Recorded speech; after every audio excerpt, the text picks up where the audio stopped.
Die EP Connectors GmbH fertigt im Standort Bruchsal Kabel für die Automobilindustrie mit modernsten Maschinen.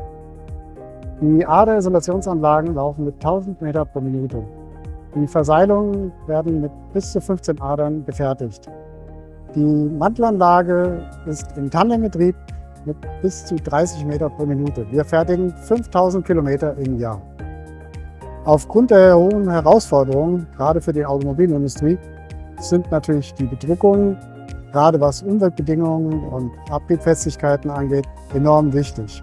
Aufgrund meiner 40-jährigen Erfahrung im Kabelsektor haben wir uns bei der Grundkonzeption für die Leibinger Drucker entschieden, weil uns das Thema Zuverlässigkeit sehr am Herzen liegt. Durch die direkte Anbindung des Druckers in die Anlagenrezeptur kann der entsprechende Drucktext sofort geladen werden, was eine deutliche Reduzierung der Rüstzeiten mit sich bringt. Auch das automatische Verschlusssystem des Druckers gewährleistet, dass auch bei Stillstandzeiten der Drucker nicht verklebt. Von der ursprünglichen Idee des Kabelwerks bis zur Umsetzung konnten wir auf die Erfahrung von Leibinger vertrauen. In partnerschaftlicher Zusammenarbeit haben wir hiermit das bestmögliche Ergebnis erzielt.